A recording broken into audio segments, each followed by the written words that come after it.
en utilisant la prière pour chaque chose. Mamash, de vivre avec la prière. Dans tout et pour tout. Qu'on soit complètement dépendant que de la prière. Dans tout.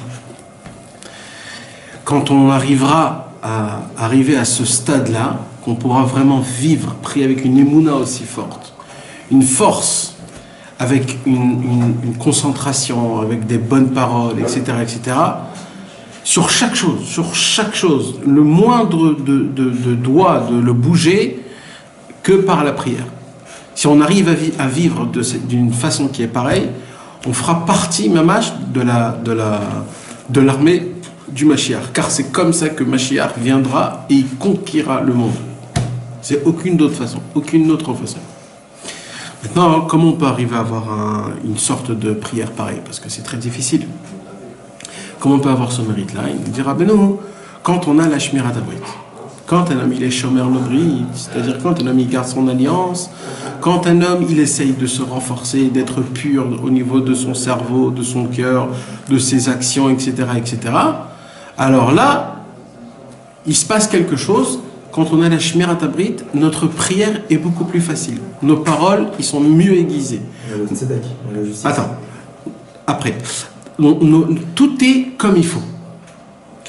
Maintenant, qu'est-ce qui se passe? Il se passe que quand un homme, il garde son brit, donc sa parole devient double tranchant. Et malheureusement, il peut avoir des prières qui ne sont pas comme il faut. Donc c'est très grave. Alors c'est pour cela que Rabbeinu nous propose d'avoir un mishpat. C'est quoi le mishpat? De pouvoir bien juger, regarder, faire attention sur chaque chose qu'on fasse. Quand un homme il a le mishpat, il peut arriver au brit, et il peut arriver à la prière. Maintenant, le mishpat en lui-même, le jugement, pas juste de se juger soi-même, juger son prochain, sa femme, ses enfants, ses amis, etc., etc. Ça aussi c'est très difficile. Alors comment on peut arriver à un jugement de haut de gamme? Il nous dit, ah ben nous, avec la tzedaka. Quand on a la tzedaka, alors là, il y a une autre histoire.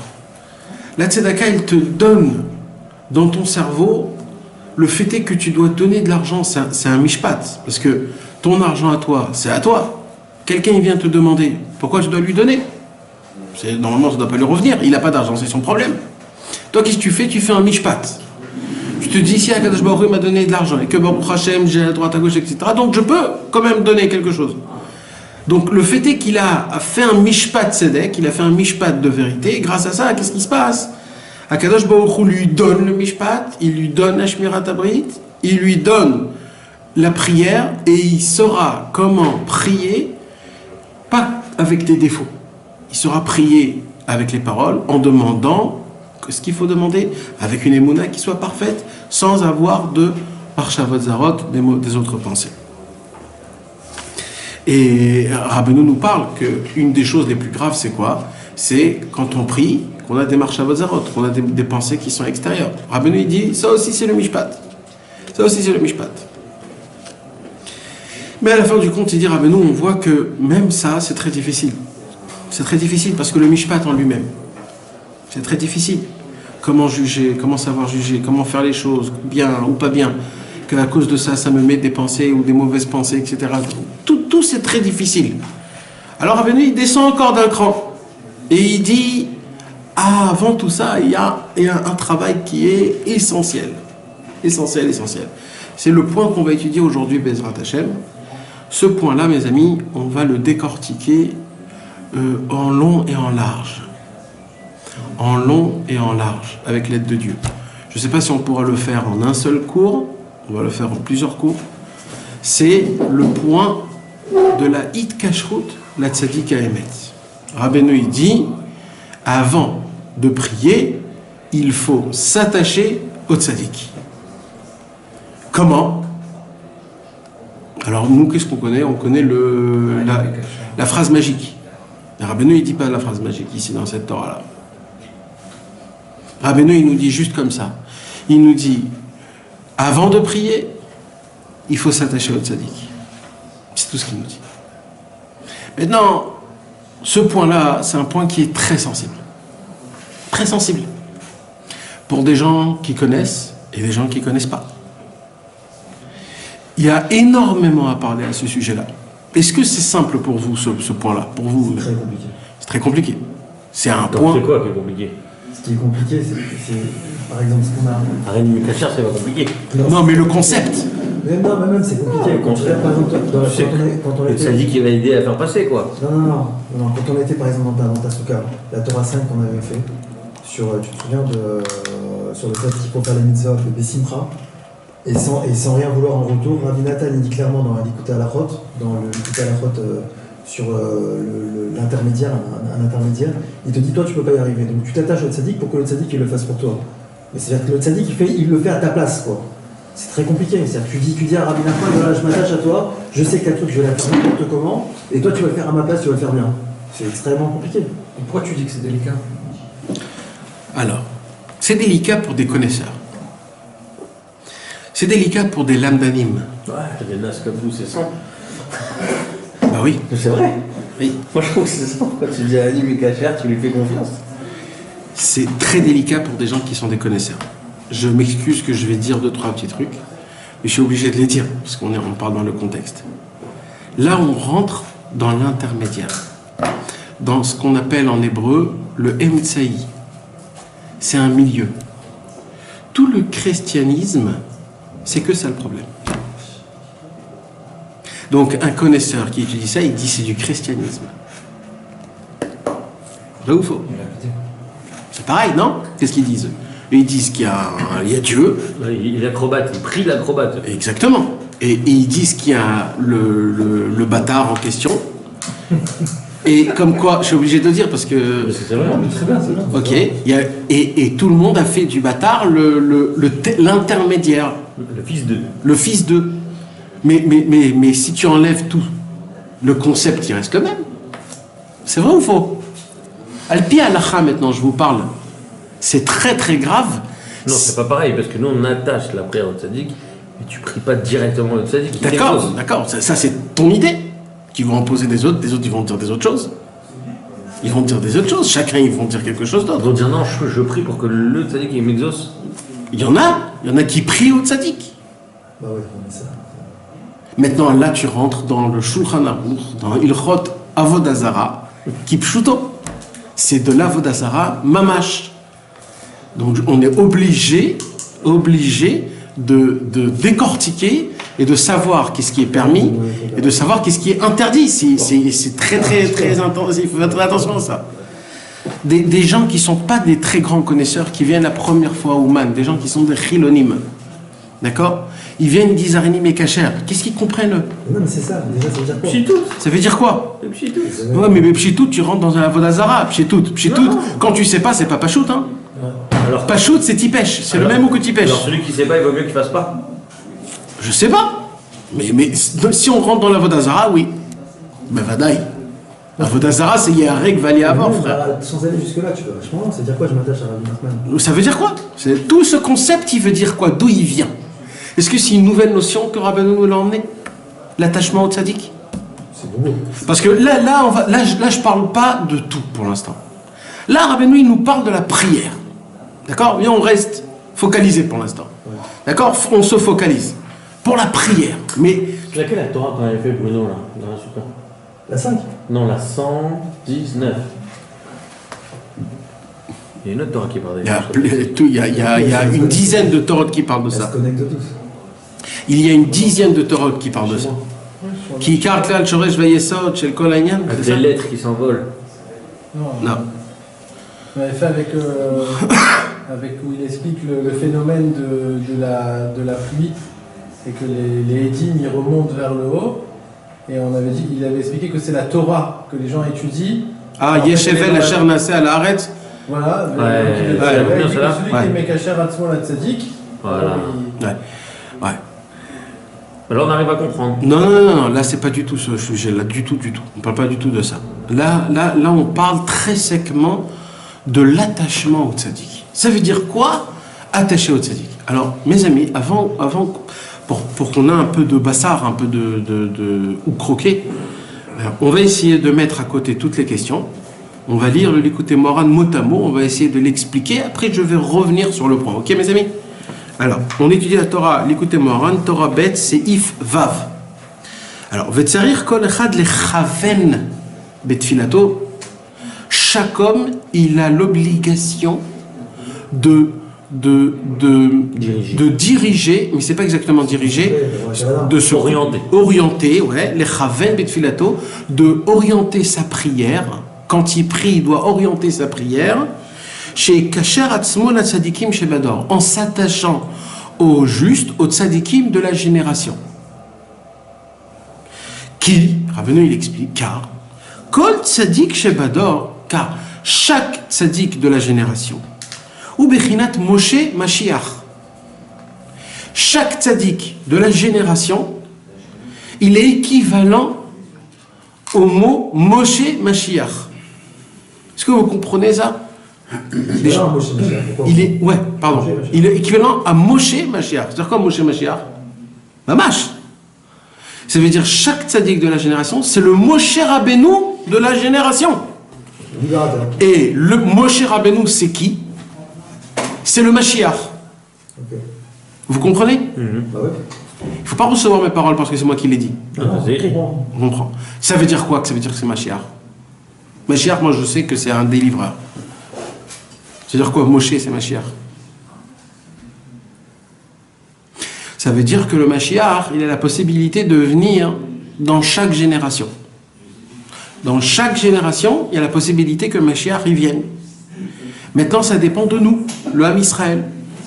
Le Mashiach, il doit voir s'il a un langage avec son peuple. Il doit voir s'il a un langage, parce que son travail à lui, c'est quoi? Son travail à lui, c'est de ramener le peuple dans le droit chemin. Quand il voit qu'il a un langage, qu'il peut parler, il communique, alors ok, il commence à faire son travail. Mais au moment où il voit qu'il n'a pas de langage, il dit, ben j'ai pas pu. Et il meurt. Et il y en a un deuxième qui revient. Toujours c'est comme ça. En général, le Mashiach de la génération, c'est le tzaddik de la génération. C'est le même. Parce que Moshe, c'est Mashiach. On a compris? Ouais. Ok. D'où il dit ça, Rabbeinu? Comment il peut dire que Moshe c'est Mashiach? Peut-être Moshe c'est Moshe et Mashiach c'est Mashiach. Pourquoi? Alors Rabbeinu il dit non, c'est pas moi qui le dis, dit Rabbeinu. Il dit il y a un pasouk. C'est quoi le pasouk? D'abord il dit Rabbeinu, la première question qu'il faut poser comme question, c'est comment c'est possible qu'il y ait un Moshe dans chaque génération? Moshe en avait qu'un. Vrai ou faux? Oui, mais quand il est parti, il y avait Yoshua. Non, mais là, c'est pas ça que je dis. Je dis pas qu'il y a un tzaddik. Je dis qu'il y a Moshe Rabbeinu. C'est-à-dire, il y a Moshe Rabbeinu qui rentre dans le tzaddik de la génération et qui gère le tzaddik de la génération. C'est pas pareil. C'est pas que je dis qu'il y a toujours un tzaddik. Je dis que ce tzaddik-là, c'est Moshe Rabbeinu. T'imagines? C'est pas pareil. C'est une différence qui est énorme. C'est la prina de Moshe. Moshe Mashiach. Bechinat Moshe Mashiach. Que Moshe Matzinu, chez Tzadikim, Korin, Zé Azé Moshe. Kemo, Moshe, Shapir Kahamart.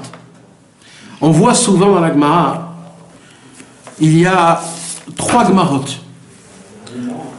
Il y a dans la Gemara, dans Shabbat, Kouf Aleph, dans Souka, la Mettet, et dans Betza, la Metret. On voit des histoires, comme par exemple Rav Safra, qui était être un très grand tzaddik, qui parlait, il communiquait avec Rava. Et Rav Safra, quand il se débattait pour une halakha, lui il dit comme ça, l'autre il dit comme ça, lui il dit comme ça, l'autre il dit comme ça. À la fin du compte, Rava avait raison. Quand Rava avait raison, Rav Safra il a vu la grandeur de Rava, alors il a dit, tes paroles que tu as dit, t'es comme Moshe Rabbeinu pour moi. Rav Safra il dit ça sur Rava. Moshe Shapir Kahamart. Ta parole, c'est Moshe Rabbeinu. Ça veut dire quoi? Ça veut dire que c'est fini. Il n'y a aucune personne qui peut rentrer, reposer des questions dessus, rien du tout. C'est Moshe Rabbeinu qui l'a dit. Rava, c'était le Moshe Rabbeinu de la génération Mamash. Ou dans cette réponse-là, Dans cette réponse-là, c'était Moshe Rabbeinu qui l'a dit. Et on voit ça dans plusieurs. Il y avait aussi Rav Safra avec Rav Oshaya. Pareil. Toujours. On voit toujours que quand il y avait un Talmid Raham qui disait quelque chose et qu'il avait raison Mamash, alors dans cette façon-là, il y a la personne qui est dans le débat qui dit Bémet, ça c'est Moshe Rabbeinu. Ça c'est Moshe Rabbeinu. Maintenant, vous savez que dans la Gemara, il n'y a rien qui a été dit Stam. C'est pas comme nous aujourd'hui, on parle des paroles Stam. La Gemara, tous les tzadikim, quand ils parlaient, c'était des choses qu'on pouvait appuyer. C'est pas le mec, c'est vraiment Moshe qui a répondu. C'est Moshe Rabbeinu qui descend en lui et qui l'a répondu en lui. C'est Moshe Rabbeinu Mamash. Maintenant, si c'est écrit dans la Gemara et pas qu'une seule fois, c'est écrit 3 fois, c'est déjà une chazaka. C'est que Mamash, ce concept, Rabbeinu, il nous l'apprend qu'il y a un Moshe Rabbeinu dans chaque génération. Maintenant, pourquoi tout ça? C'est pas pour juste savoir. Rabbeinu, il veut construire quelque chose. Il dit Rabbeinu, maintenant, Moshe Zebechinat Mashiach. Maintenant, Moshe Rabbeinu, c'est Mashiach. Pourquoi? Ke Moshe Katou, comme c'est écrit. Ad ki yavo Shiloh. Ce passouk, il a été dit où? C'est Yaakov Avinu avant de mourir, il a dit à Yehuda. Il a dit à Yehuda, quand il a béni dans Parashat Ve'echi, il bénit tous les 12 tribus. Alors il vient chez Yehuda et il dit à Yehuda, toi, la royauté descendra de toi, ad ki yavo Shiloh, jusqu'à qui viendra Shiloh. C'est qui Shiloh? C'est le Mashiach. Shiloh, c'est le Mashiach. Donc en fait, Yaakov Avinu, rappelez-vous, on prend Yaakov, parce qu'on avait dit Yaakov tout à l'heure, c'est le Mishpat, on a dit que c'est tout le Inyan du Emet, c'est tout, donc tout se colle, encore une fois, on voit que tout se colle. Donc, Yaakov Avinu, il donne la Malchut, on a dit, c'était la bouche. C'est la bouche, c'est la parole, c'est la tfila. Regarde comment tout se colle. C'est pas Stam que Rabbeinu il rapporte ce passouk-là. Donc maintenant, qu'est-ce qui se passe? Il le bénit que sa royauté sera jusqu'à le Mashiach. Le Zohar HaKadosh, il intervient, et il dit, Shiloh, c'est la même guimatria que Moshe, 345. Puisque Shiloh, c'est la même guimatria que Moshe, donc Shiloh da Moshe. Shiloh veut dire Moshe. Donc, Mashiach, c'est quoi? C'est le tzaddik de la génération. C'est le même Moshe, c'est le même Mashiach. C'est la même personne, c'est les mêmes choses. C'est la même chose. Maintenant, il nous explique Rabbeinu. Vechol tfila ou tfila, shekol echad mitpalel. Maintenant, il nous explique Rabbeinu que chaque prière qu'un homme y prie, ou bechinat evar me'ashrina. Chaque prière, c'est comme un membre de la shrina. Shem evare mishkan. Et c'est quoi la shrina? La shrina, on va dire, c'est le mishkan. C'est comme le Beth Amikdash. D'accord? Pour l'instant, on lit, d'accord? On lit. Après, on va expliquer. Mais pour l'instant, on lit. Donc maintenant, qu'est-ce qui se passe? Il y a, on va dire, une postérieure. Comment on appelle ça? Une posture. Posture. Il y a une posture dans le ciel. Komat Adam. Cette posture, on va dire, c'est toute la maquette du Beth Amikdash. Le Beth Amikdash ne se construit pas avec un marteau et des clous. Tout, c'est spirituel. Tu pouvais pas, toi, construire le Beth Amikdash. Même si tu t'y connais, même, tu peux pas. Et il y avait un truc comme ça, tu peux pas construire le Beth Amikdash. Tu peux pas construire le Beth Amikdash. Le maximum, il y en avait un seul qui a construit le Beth Amikdash. Betzalel.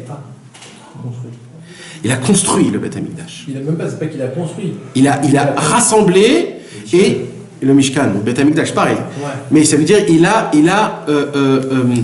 avant de le mettre, de le comment on dit, de le poser, avant il l'érigeait. Il l'érigeait, ça veut dire il rassemblait les choses, il les mettait, il accordait les poutres de les mettre un dans l'autre, etc., etc. C'était que lui qui pouvait faire ça. Personne au monde pouvait faire quelque chose. C'est que Moshe qui pouvait le faire. Et à la fin, Moshe y venait et il rassemblait tout et tchac, il le fermait. Ça veut dire qu'il y a 3 niveaux là, d'accord? Il y a un niveau, c'est d'amener la marchandise. Deuxième niveau, Betzalel, l'emplacement, accorder les choses. Et monter, c'était Moshe Rabbeinu. C'est parce que c'était spirituel. Il y avait En Malasot, c'était comme ça. Maintenant, comment on appelle ça? On appelle ça des membres. C'est comme un corps. C'est comme un corps humain. Tu comprends? Un doigt, etc., etc. Un docteur aujourd'hui, il peut, avec tout ce qui se passe aujourd'hui, créer un corps humain. Il peut, Naron? On peut prendre un doigt d'un tel, etc. On peut essayer. Non, juste rassembler. Mais maintenant, de faire vivre ce corps humain, personne au monde peut le faire. Il y a qui peut le faire? Kadosh Baruch Hu qui donne un neshama. Donc, ça veut dire, même si tu arrives, soi-disant, à reconstruire, à restituer un corps humain, on va dire, c'est pas parce que tu as mis les doigts là et la tête ici et le ventre ici que grâce à ça, ça va changer quelque chose. Moi, j'ai besoin que ça fonctionne. Combien de fois on a vu qu'on change des cœurs et on change des reins et à la fin du compte, ça tient pas? Où est le problème? C'est un autre rein, on a mis, où est le problème? Non, parce que il y a des gens qui, on peut pas faire ça, on peut pas. Même si c'est aussi simple que comme tu le crois, que ça doit être ici, etc., etc., eh ben ça fonctionne pas. Pourquoi? Il n'y a pas d'explication. Maintenant, logiquement, ça n'existe pas qu'il n'y a pas d'explication. 1 plus 1 égale 2. Il y a des choses, comme ce qu'on va expliquer, que ça ne fonctionne pas. Pour ça, on a besoin du Moshe Mashiach, du Tzadik, de la Shrina, etc., etc. Maintenant, il nous explique, Rabbeinu, que chaque personne qui prie, c'est un membre dans la Shrina. Ça veut dire la Shrina, c'est une posture. C'est un corps humain. Kaviachol, tout ça c'est Kaviachol. De quoi il est fait ce corps humain de la Shrina? De quoi il est fait son corps? De prière. De notre prière à nous. Écoutez bien mes amis, hein, parce que là ce qui est écrit, ces choses-là, c'est pas des choses c'est énorme. Et c'est pas pour rien que ce soir, on parle de la Shrina, parce que ce soir c'est la Yula de Rachel Imenu. Et Rachel Imenu, c'est Mamash, leur représentation de la Shrina en corps humain. Donc c'est Mamash, son jour aujourd'hui, c'est par la providence divine. Vous imaginez que la Shrina Akdosha, on fait tellement un essek de la Shrina Akdosha. Toutes nos prières, c'est pour ça. On se réveille Chatzot pour ça. On dit les Shem Yichud pour la Shrina. Tout ce qu'on fait, c'est pour la Shrina. Et c'est quoi la Shrina? C'est nos prières à nous. Maintenant, Shehem Evarei Mishkan. Et la Shrina, c'est le Mishkan. On va expliquer ça plus tard. Pourquoi? C'est un peu vite quand même quand tu me disais que la Shrina, c'est nos prières. Oui, mais après, je vais tout revenir dessus. Tu sais quoi? Viens, on arrête d'abord 2 secondes. Maintenant, voilà. Qu'est-ce qu'il nous dit maintenant, Rabbeinu? Déjà, on essaye de reprendre depuis le début. D'accord?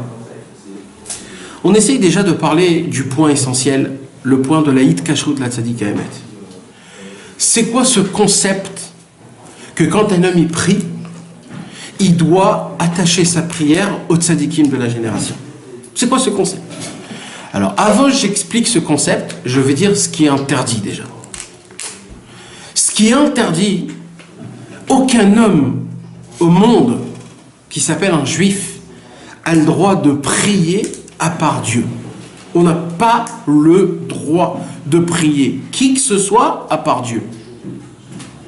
Quoi que ce soit. Ni les tzadikim, ni les sphirotes, même pas les noms de Dieu. Même pas les noms de Dieu. C'est la première règle pour les Mekoubalim qui commencent à prier avec des kavanotes. On leur apprend que quand vous regardez les noms de Yudke Vavke, de certaines combinaisons de comment, c'est pas sur ces noms-là, c'est des noms à travers ce qui cache.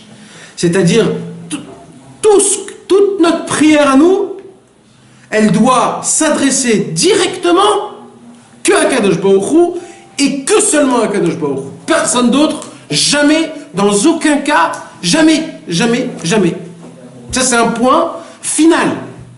On n'a plus le droit de parler après ce point-là. Est-ce que vous comprenez ce que j'ai en train de vous dire?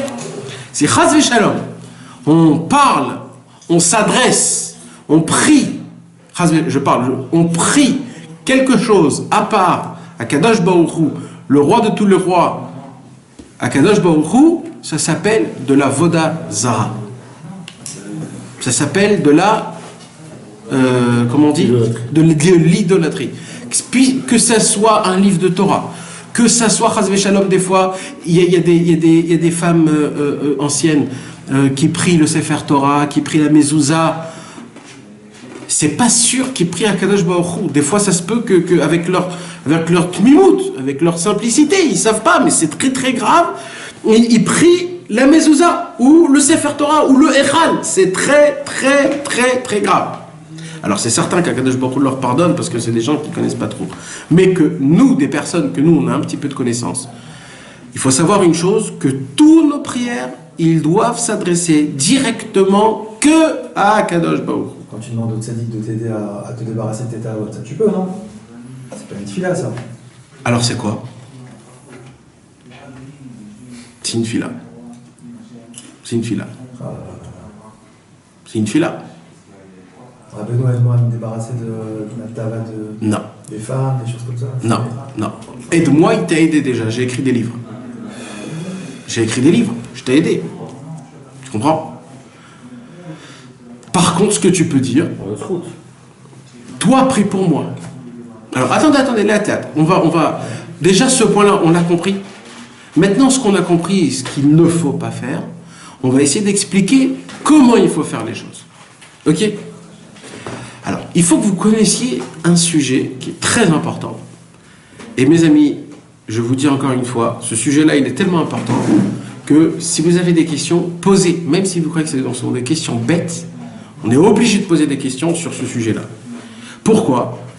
Parce que c'est une des choses qu'on remet encore et encore la question sur les Chassidei Breslev. Comment vous faites une kashrut la tzadikim? Comment c'est possible? On n'a jamais vu quelque chose comme ça, etc., etc. Je vais même aller plus loin que ça, avant que je comprenne. Excuse-moi, c'est la base de la Chassidut de ce... Alors, c'est écrit dans plusieurs livres de Chassidut, comme tu as dit, mais pas ouvertement comme Rabbi Nachman de Breslev. Dans les livres de Chassidut, il y a écrit al da'at. Ce que je fais, c'est sur le date de, c'est-à-dire d'après un tel et d'après un tel, al da'at Rabbi Shimon Bar Yochai, al da'at Rabbi Elazar Bno. Tu comprends? Al da'at, ça veut dire on fait une bracha. sous son autorisation. Voilà, c'est son. Mais d'une façon aussi, parce que Rabbeinu, c'est pas qu'une seule fois qu'il en est. Rabbeinu, il fait de ça tout. D'accord? De base, Rabbeinu, il fait de ça tout. Maintenant, c'est quoi le Inyan? Le Inyan, c'est que Béhémet, il y a une racine dans la Chassidut. Béhémet, le Baal Shem Tov, il a commencé à dévoiler ça. Le Magid de Mezrich, il a commencé à dévoiler ça. Le Toldot Yaakov Yosef, il en parle. Il y en a beaucoup. Le Pri Haaretz, il en parle énormément. Rabbi Menachem Edemi Vitebsk. Et ainsi de suite, celui qui est enterré à côté de Rabbi Nachman Rodenker. Et eux, ils ont un petit peu développé. Un petit peu. Un tout petit peu. Mais hein? Oui, moi j'ai été plein de fois chez Rabbi Nachman. Ouais, et on le voit, il est au-dessus. Comment il s'appelle? Je ne connais pas ce que c'est. Rabbi Menachem Mendel Mivitebsk. Mais la façon de comment Rabbi Nachman de Breslev, il a décortiqué ce point de Hit-Kashrut la Tzadikim, personne au monde l'a décortiqué comme lui. Il y a eu à peu près, il y a 50 ans, 60 ans, d'accord? Il y avait un Tzadik, un Chassid Breslev, qui s'appelait Rabbi Yitzhak Meir Korman. Rabbi Yitzhak Meir Korman, c'était un Chassid Breslev de Pologne, qui a passé la Shoah. Et lui, il a étudié dans les yeshivot de Litaïm, dans les yeshivot des Lituaniens, qui ne sont pas des Chassidim. Et comme il s'est rapproché de Breslev, à l'époque c'était tous des Talmidei Chachamim, des Tzadikim énormes, la première question qu'ils ont commencé à poser à Rabbi Yitzhak Meir Korman, c'était la Torah bête du Likutei Moharan. Il lui dit, mais vous savez, ce qui est écrit ici chez Rabbi Nachman de Breslev, c'est mamash de la Avodah Zara. Et ben, quand on le lit vaguement, c'est de la Avodah Zara. Parce que là, il dit qu'il faut passer par un intermédiaire. En deux mots, il te dit qu'il faut passer par un intermédiaire. Et c'est Chas Veshalom, c'est la Emouna des trois, du christianisme. Donc ça reste un intermédiaire, pourquoi tu dis c'est Avodah Zara? Parce que eux... Tu vas atteindre un Kadosh Baruch Hu, c'est tout. Mais ça veut dire que tu ne peux pas atteindre Dieu sans le tzaddik. C'est un peu gamme dans le Yichud. On dit Hachem, Shema Israël, Adonai Eloheinu, Adonai Echad. Ça change qu'il y en a deux là. Si, tu dois passer par un deuxième pour arriver au 1. Ça ne le fait pas 1. Ça le fait faire 2. Ça s'appelle Emunat HaYichud, la foi dans l'unité.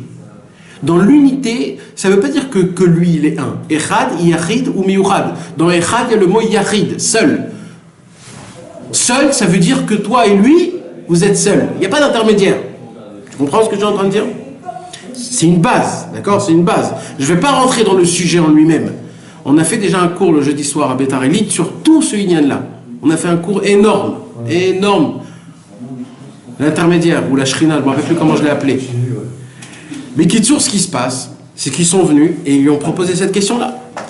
Rabbi Yitzhak Meir Korman ne savait pas répondre. Il ne savait pas comment répondre. Parce que, quand on étudie vaguement la chose, c'est un vrai problème. Et il a été posé cette question à un très grand Rav qui s'appelle le Rav Gedalia Koenig. Le Rav Gedalia... Hein? Le père du Rav Koenig. Ouais. Et il lui a posé cette question-là. Le Rav Gedalia Koenig, comme il a vu que la personne qui est venue, il s'est... rapproché par Rabbi Israël. Ouais. Il a été écrit par Rabbi Chaim de Volojine dans un livre qui s'appelle Nefesh HaChaim. Il écrit Mefourash sur... Il écrit, c'était l'élève du Gaon de Vilna, et il dit, comme les chassidim ils font, qui s'appuient sur un tzaddik pour faire leur Torah et leur mitzvot. Et ça s'appelle la Vodazara Mamash. Comme ça il dit le Rabbi Chaim de Volojine, dans Nefesh HaChaim. Donc, là, la question, elle prend beaucoup plus d'envergure. Elle pèse beaucoup plus lourd. Là, c'est pas un stam, une personne. Alors, puisque ça a été écrit, c'est certain que Rabbi Chaim de Volojine, lui-même, avec toute sa grandeur, il n'a pas étudié Be'amkout en profondeur les livres du Baal Shem Tov qui parlent de ça. Et la preuve de ça, c'est qu'à son époque, à lui, il n'y avait pas de livre assez du Baal Shem Tov. Et c'est certain qu'il n'en a pas eu lui-même. Et c'est pour cela que le Rav Gedalia Koenig, il a écrit un livre en entier qui parle que de ça.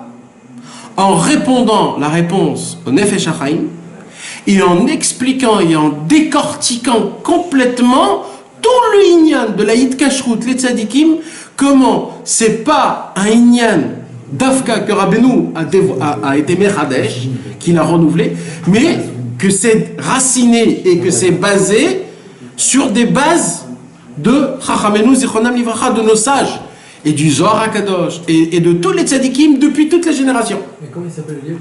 Chaye Nefesh. Il y a Nefesh HaChaim, David Matos. et il y a Chaye Nefesh. Il a fait exprès le prénom. Chay, Nachon. Tu comprends? Il a écrit un livre en entier, ça c'est la réponse sur cette question-là. Et dis-moi, il y a le livre en français que le Keren il a sorti sur l'attachement au tzaddik. Oui. C'est sur ça aussi ou... Pas du tout. Pas du tout. Ça, c'est Rabbi Shmuel Hurwitz qui l'a écrit en 3 fois. D'accord? Et juste pour finir, c'est quoi là-bas? Il a écrit en 3 fois et c'était quelque chose qu'il a commencé, qu'il n'a pas terminé. De base, lui, il voulait continuer et agrandir et décortiquer encore plus le sujet, mais il n'a pas pu le faire à la fin. Mais de base, déjà, c'est un livre qui est énorme, ça veut dire. Celui-là ou... Ce qu'il a écrit Rabbi Shmuel Hurwitz. Mais celui qu'on a traduit en français, l'attachement... C'est Rabbi Shmuel Hurwitz qui l'a écrit, c'est pas ça. Et comment il s'appelle le livre de Rav Shmuel Horovitch? Itkarvut la tzadik, Itkashrut la tzadik Kaemet Behemet. Attends, mais il y a écrit dans une paracha, dans des Devarim, quand ils font le résumé de comment Hachem il a donné la Torah, il y a un moment le peuple il dit stop, on ne veut plus recevoir la Torah après une fois qu'elle a donné. On passe par le tzaddik. Non, là-bas il y a écrit comment on ne peut pas recevoir de toi. Alors, par le tzaddik et lui va nous rendre. Ouais. On a dit je ne veux pas recevoir de toi direct parce qu'on n'arrive pas. Ouais. Passe par le tzaddik pour que je reçoive. Là l'attachement est le tzaddik vers nous, mais pas nous vers lui. Donc pour que Hachem il nous transmette à nous, on doit passer par le tzaddik. Oui, mais nous. Et alors nous Nous, on s'adresse à lui directement. On peut s'adresser à lui directement, on n'est pas obligé de passer par le tzaddik. Le fait que le tzaddik il ait les clés des brachot et du shefa, c'est dans le sens vers le bas, je veux dire, c'est vers le monde d'ici-bas. Donc tzaddik Moshel, quand tu dis tzaddik Moshel, c'est tzaddik Moshel dans sa capacité à délivrer que Dieu lui a donné la possibilité de délivrer des bontés. Maintenant, il faut que vous compreniez quelque chose. Venez, on avance. Mais toutes ces phrases-là aussi, quand même, elles créent des bilboulim de tzaddik Moshel à tzaddik Gozer. Non. C'est des big boulim quand on ne connaît pas les choses. Oui, mais ça veut dire, ça rejoint aussi le sujet de... Nachon, Behemet. C'est pour cela qu'il y a écrit qu'on n'a pas le droit d'étudier le Tanakh tout seul. On n'a pas le droit. d'étudier la Bible tout seul. C'est interdit. Interdit, carrément interdit. On a besoin des Mefarshim, on a besoin de Rashi, on a besoin du Malbim, on a besoin de ces Mefarshim-là. Sans ça, tu n'as pas le droit de lire la Bible tout seul. Tu n'as pas le droit. Pourquoi? Parce que là-bas, tu peux tourner complètement. Alors maintenant, écoutez bien, mes amis. Le Zohar HaKadosh, il nous découvre quelque chose. Venez maintenant, on commence du Béaba, d'accord? Depuis tout bas. On commence depuis tout bas. Donc ça, c'était juste d'abord, pour vous terminer l'histoire, le Chaye Nefesh, lui, qu'est-ce qu'il a fait? C'est une encyclopédie, comme quoi, oui, s'attacher au tzadikim, c'est quelque chose qu'on voit depuis Bereshit jusqu'à la fin de toute la Gemara. C'est-à-dire pendant 2000 ans d'études de Torah, tu peux revoir dans les Chazal, partout, comme quand on voit que depuis toujours, ils se sont attachés au tzadikim. Depuis toujours. Toujours il y a un intermédiaire. Toujours. La plus grande preuve de ça, c'est quoi? La plus grande preuve, c'est la paracha qu'on avait la semaine dernière, l'Ech Lecha. Qu'est-ce qu'il y a écrit là-bas? Il y a écrit là-bas qu'Avraham Avinu, il a fait la Brit Mila, Nahon. Et après, il y a écrit qu'Avraham Avinu, il a fait la Brit Mila à tous ses enfants. À Ishmaël, à Eliezer, etc. Et là-bas, il y a écrit Venimolu Ito. Alors Rashi, il pose la question, Rashi ou le Rashbam, pourquoi il écrit Venimolu Ito? Venimolu. Et ils ont fait la Brit Mila. Pourquoi Ito? Pourquoi avec lui? C'est un chidouche gamour. Il dit Rabbi Nathan dans l'Ikouday Rod, Ito, ça veut dire quoi? Que quand ils ont fait la Brit Mila, ils se sont attachés à Avraham Avinu. Ils ont dit Areni Mekacher et Tatzmi, l'Avraham Avinu. C'est ça Ito, parce que c'était avec lui, parce qu'ils se sont attachés à lui. Donc déjà dans notre paracha à nous, on voit que le premier attachement, ça s'est fait à Avraham Avinu dans la Brit Mila. C'est ça le mot Ito, parce que Ito il est meyutar, il est en plus. Maintenant on voit que Kalev Ben Yefouné, dans la paracha des Meraglim, Kalev Ben Yefouné, la première chose qu'il a fait quand il est parti avec les explorateurs, il est allé tout de suite chez Hebron. Pourquoi il est allé à Hebron? Alors tout le monde dit pour aller prier là-bas. Ou un conseil.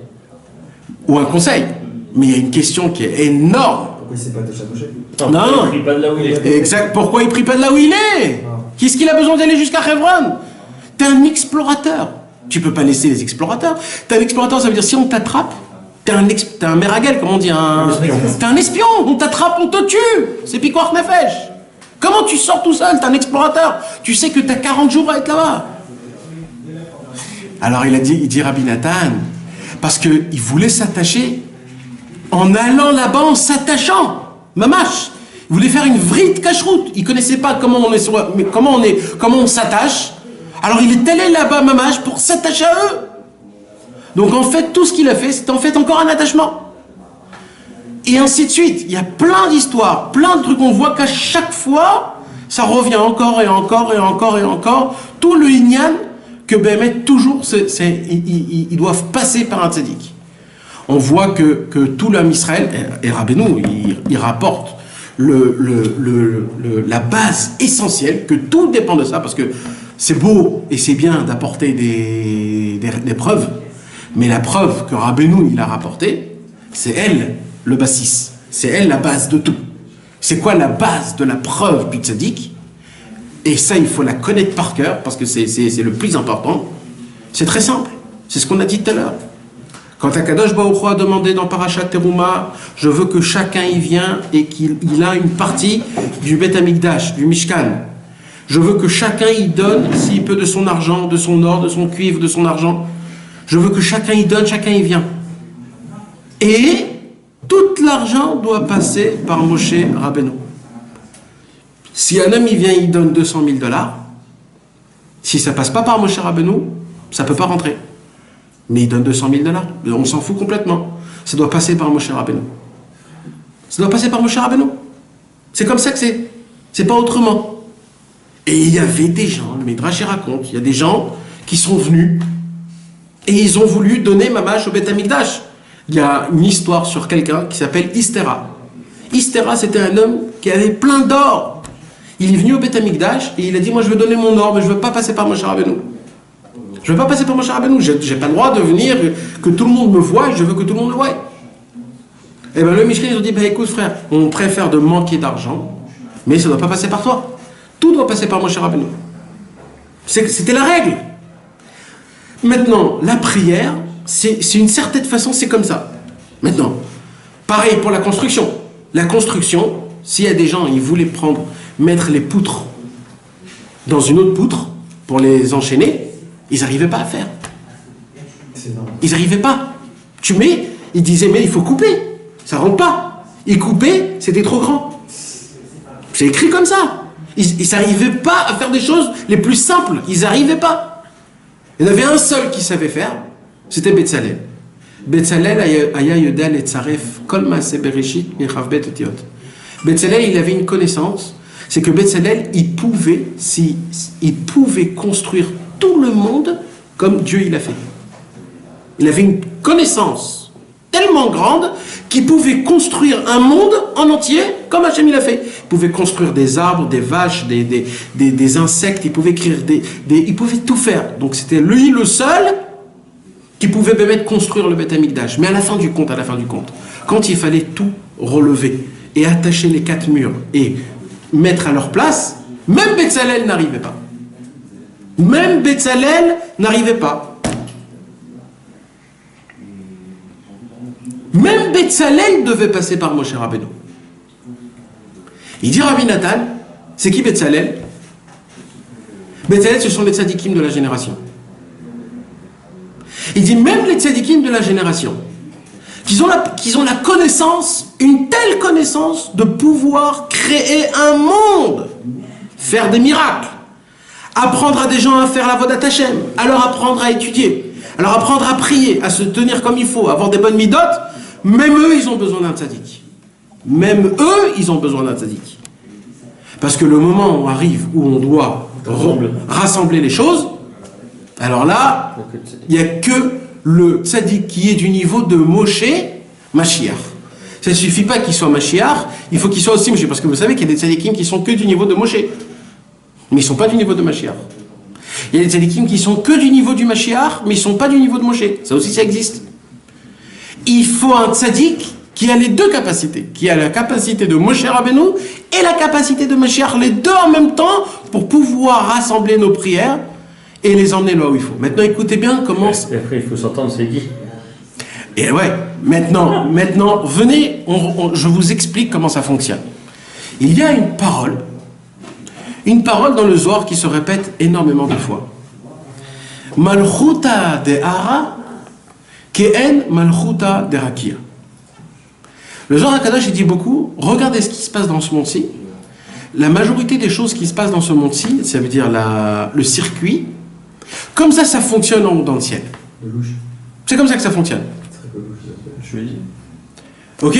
C'est comme ça que ça fonctionne. Comme ça fonctionne en bas, ça fonctionne en haut. Alors il dit par exemple comment? Alors il dit par exemple aujourd'hui, vous voulez parler à un roi. Tu peux toi y aller chez un roi et lui parler? Non, tu peux pas. Oui, mais il parle pour vous. On peut pas. D'accord? C'est une très grande procédure. Sachez une chose, mes amis, que chez Akadosh Baruch Hu, c'est pareil. Parce que Malchuta de Hara, Ke'en Malchuta de Rakia. Comme ça se passe en bas, ça se passe en haut. Qu'est-ce qui se passe? Un homme, il prie. Comment ça fonctionne? Écoutez bien. Ça fonctionne de cette façon. Quand un homme, il prie, il s'adresse à Akadosh Baruch Hu. Maintenant, cette prière, elle sort de la bouche. Quand un homme, il prononce, alors c'est certain que la prière se fait que par la bouche. On ne peut pas prier dans le cerveau. Ça ne s'appelle pas prier. Une prière se fait que dans la bouche. Alors, quand un homme, il fait sortir les paroles de sa bouche, qu'est-ce qui se passe tout de suite? Akadosh Baruch Hu, il envoie des anges. Il envoie des anges et des accusateurs, en fonction de la personne. C'est-à-dire, Akadosh Baruch Hu, il voit la personne qui lui prie, et il fait tout de suite, il regarde, et il dit cet homme-là, il est plus ou moins comme ça, ou comme ça, ou comme ça. Mishpat, quoi. Il fait un petit mishpat, très vite fait. Juste du moment même, tu comprends? Du moment même. Et il fait descendre, ce qui fait descendre des anges et des accusateurs, c'est toujours les deux. Leur travail à eux, c'est quoi? C'est de prendre la prière et de la faire monter chez Akadosh Baruch Hu. chaque prière qu'un homme y prie, ça passe par ces chemins-là. Maintenant, Quand même l'accusateur, même l'accusateur, les deux, il vient, il fait monter les prières. c'est son travail. Pourquoi? Parce que l'accusateur, lui, il veut que quand la prière, elle monte, il veut tout rapporter à Hachem. Il veut rapporter à Hachem les fautes qu'il a fait, s'il est, je vais t'expliquer c'est quoi. Quand un homme il prie sans Emouna, par exemple, tout de suite Hachem il voit qu'il prie sans Emouna. L'accusateur il voit qu'il prie sans Emouna. Tout de suite lui il dit ça va être moi la représentation de qui prie sans Emouna. Ou alors quand un homme il prie mais pas avec trop de kavana, l'accusateur il est là il dit oh pourquoi Hachem il va. C'est ou l'un ou l'autre. C'est les deux en même temps. Parce que l'ange, quand il voit qu'il y a l'accusateur, il dit mais oh, mais il a prié, il a fait sortir des paroles dans la bouche. Moi mon travail c'est que chaque parole elle monte chez Hachem. C'est ça mon travail. Encore un nouveau mishpat en haut. Tout le temps, sur chaque chose tout le temps. Donc qu'est-ce qui se passe? Donc chaque prière, elle a avec elle un accusateur et des anges. Akadosh Baruch Hu, première chose, il écoute la prière. Première chose, tout de suite, il écoute la prière, depuis le début jusqu'à la fin. C'est un kiff ça déjà. Ouais. Chaque prière est entendue. L'homme échané, comment elle a été dit, dans quelle chose elle a été faite, l'homme échané. C'est Mamash, ça c'est le Zohar HaKadosh qui le dit, hein, dans le Tikkun HaZohar, on va le lire. Maintenant, qu'est-ce qui se passe?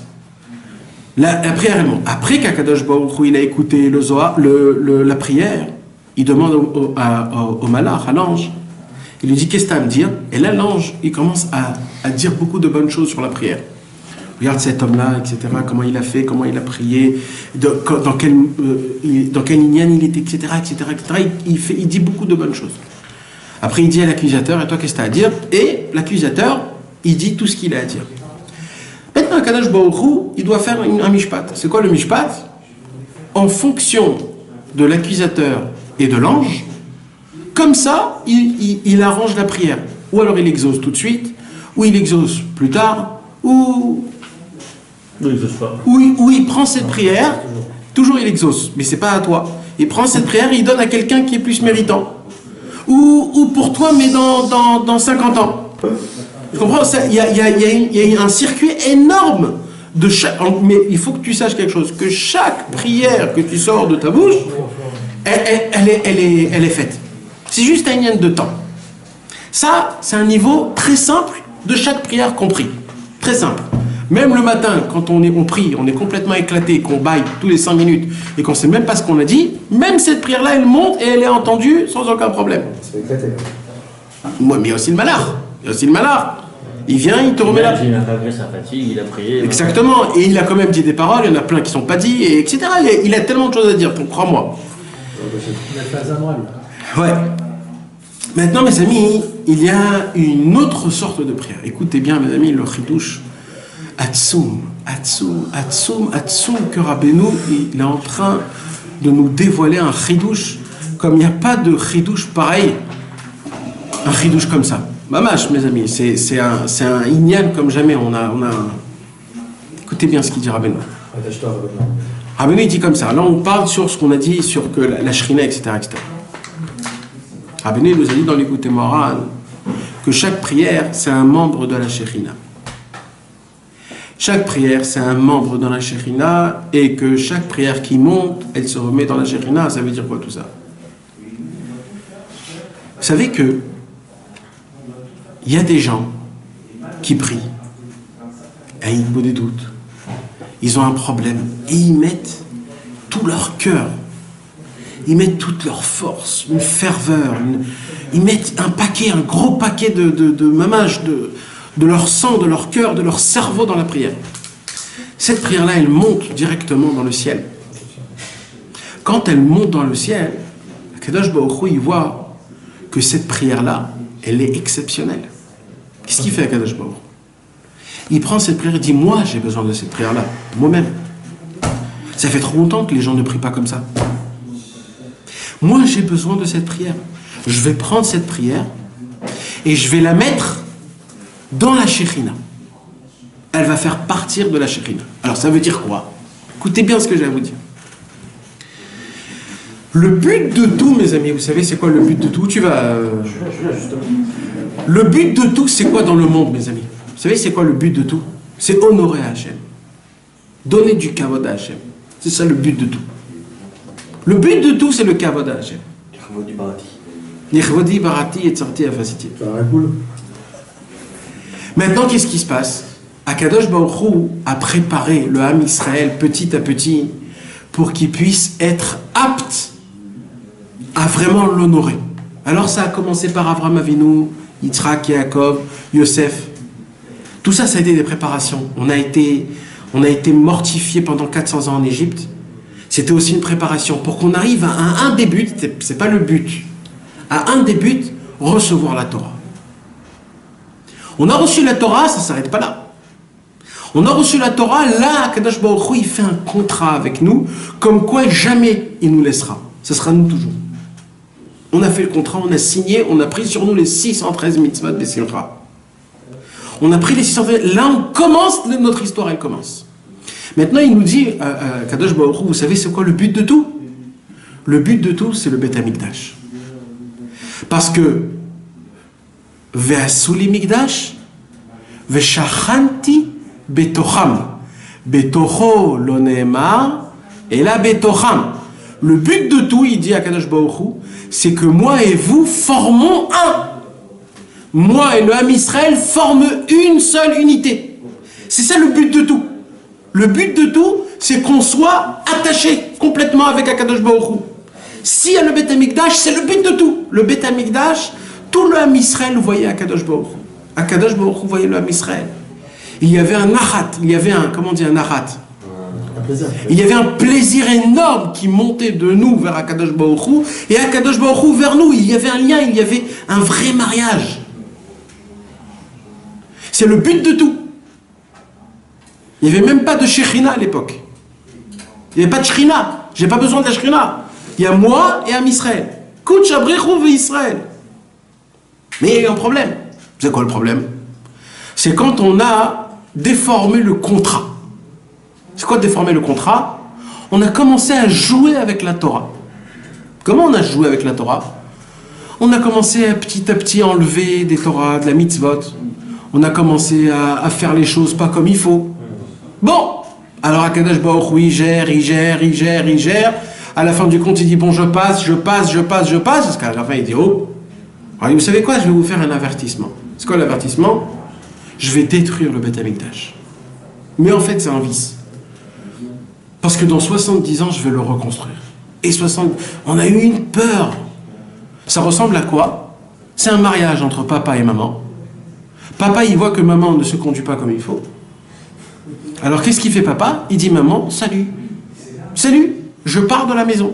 Et il part de la maison. Qu'est-ce qui se passe? Maman, elle tremble. Elle dit, oulala, qu'est-ce qui se passe? Comment c'est? Alors, tout de suite, elle se remet comme il faut. Papa revient à la maison, tout revient comme il faut. D'accord? Un homme et une femme.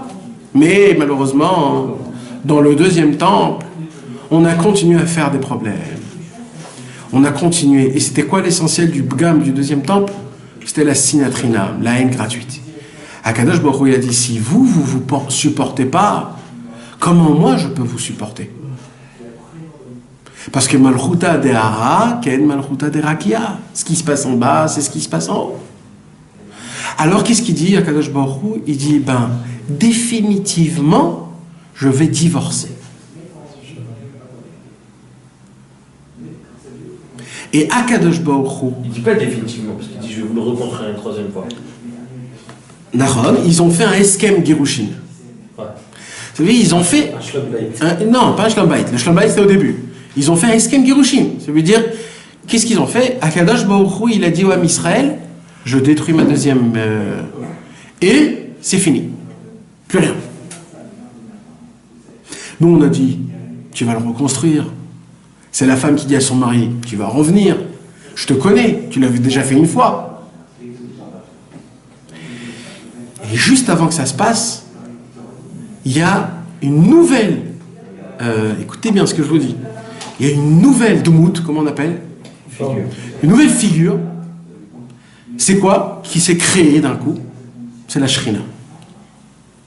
La Shrina, C'est une consolation, la Shrina. la Shrina, c'est très difficile à dire. C'est comme la femme de Dieu, mais c'est pas la femme de Dieu. Il nous a donné en consolation.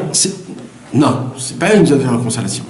La Shrina, c'est une partie de Dieu Qui nous a laissé. qui est sortie de Dieu. Chas v'shalom kaviarol, ce sont que des paroles qui sont... Parce qu'on ne peut pas parler. Ce sont des images. La Shrina, c'est une sorte c'est la femme de Dieu, kaviarol, qui est sortie de Dieu, une partie de Dieu qui est sortie de Dieu, et qui dit Hachem, tu ne peux pas laisser le Ham Israël comme ça. Tu ne peux pas. Tu sais que le Ham Israël, il ne le fait pas directement contre toi. Tu sais très bien. C'est pas contre toi, c'est parce que le Yetzirara, c'est à cause de ça, de ça, de ça. Exactement, Kadosh Baruch Hu, il a dit oui, mais il n'y a rien d'autre à faire. Et Akadosh Baruch Hu, définitivement, il s'est sorti. Et qu'est-ce qu'il a fait? Il s'est remis en haut dans le ciel et il n'est plus redescendu en bas. Et là, il a écrit une parole. Il a écrit que c'est la névoie la plus dure qui puisse exister. C'est ce qu'il a dit Moshe Rabbeinu avant de mourir. Il a dit au nom d'Akadosh Baruch Hu, Vanochi Aster Astir Panai Bayom Haou.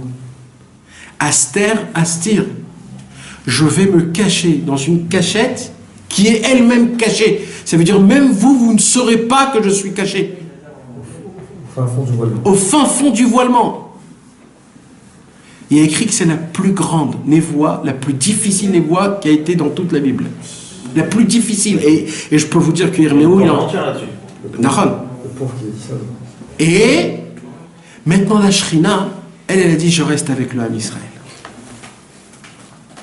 La Shrina, elle a dit moi je me salis. Moi je deviens clochard. Moi je deviens puant, de la poubelle. Je vais dormir dans des tachanot d'autobus. Je vais manger des restes de poubelle. Mais je reste avec mes enfants. C'est la maman qui dit à Hachem, quoi qu'il arrive, je bouge pas. t'as des enfants, Hachem? Tu t'en fous de tes enfants, Hachem? Quand je me il dit, j'ai tout fait. J'ai tout essayé. Il faut que je parte. La maman, elle dit, je vais rester avec mes enfants. Même mes enfants, tes enfants, ils prennent de la coque. Je vais prendre de la coque avec eux. C'est pas mieux ou quoi? C'est pas mieux? Si c'est pas mieux, Ouais. de quelle vision tu me dis ça? De la vision que c'est, on a maintenant une partie de Hachem qui, quoi qu'il arrive, il est avec nous, il bouge jamais. Mais tu dis... Avant, on l'avait en entier avant. Déjà, je ne sais pas si on peut l'appeler comme ça, mais c'est une ombre par rapport à la vérité. Ah. Deuxièmement, tu t'imagines où tu entraînes la Shrina? Voilà. Tu t'imagines comment tu la salis? Ouais. Alors, laisse tomber. Maintenant, écoutez bien ce que je vais vous dire, mes amis. Il y a un moment où Akadosh Baruch Hu, il a dit, tu sais quoi? Je reviens vers toi, la Shrina. Au moment d'être là. Non, il y a un moment, dans le temps, Okay. dans le temps, après que le Beth Amikdash a été détruit, qu'Akadosh Baruch Hu, il ne pouvait plus tenir sans ses enfants. Il ne pouvait plus. Alors il dit, je suis prêt de refaire le Shalom Bayit. Même si le Shalom Bayit, on va à la détermination. Mais le problème, c'est où elle est maintenant la Shrina? Où elle est? J'ai envie de lui dire. On revient, on reconstruit une maison, on se met là-bas. Mais où elle est partie? Je la cherche, dit Dieu. Je cherche la Shrina, je ne sais pas où elle est. Je ne sais pas où elle est. Parce que mettre la Shrina, elle est partie dans des endroits les plus sales qui puissent exister avec l'homme Israël. Maintenant, pire que ça.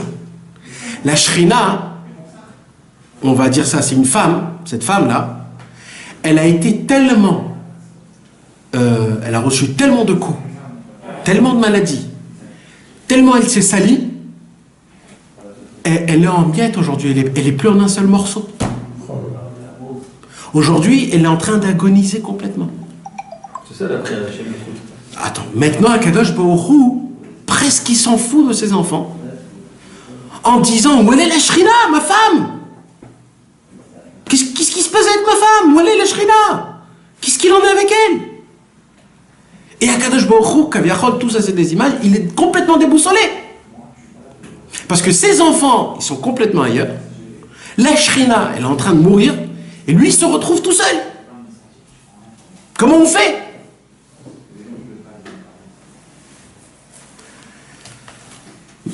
autre chose qu'il faut que vous compreniez.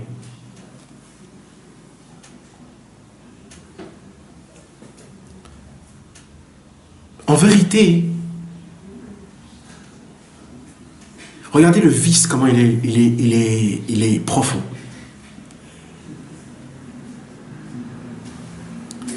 Il y a parmi les enfants de Dieu quelques enfants. Je vais dire un seul enfant. Cet enfant-là, il s'appelle Rabbi Nachman de Breslev.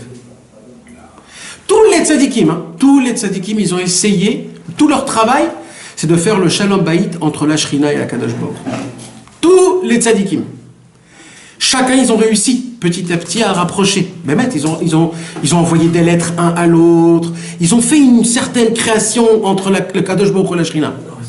Une correspondance. Mais ça s'est pas fait comme il faut. Il y en a un qui a trouvé la solution la plus grande au monde. Il a dit quoi, Rabbeinu? Il a dit comme ça. Le problème, il est où? Le problème, il est que la Shrina en elle-même, la femme d'Akadosh Baruch Hu, Kaviachol, elle est malade, elle est décortiquée, elle est en morceaux, elle ne fonctionne plus, elle est malade, même Dieu ne sait pas où elle est. Alors il dit, Rabbeinu,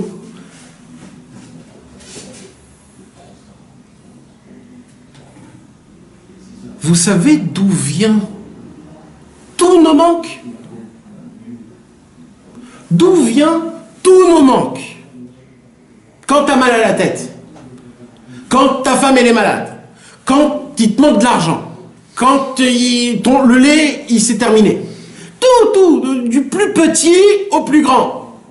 Tu t'es trompé de pièce, t'as mis au lieu de 5 shekels, t'as pris 10 shekels. C'est aussi un manque. Toutes sortes de manques. Il dit, vous voulez savoir d'où viennent tous les manques possibles, toutes les contrariétés, d'où ils viennent? Ça ne vient pas des fautes, ça ne vient pas de coups, qu'Akadosh Baruch Hu, il te donne des coups. Non! C'est la Shrina qui te parle à travers toi.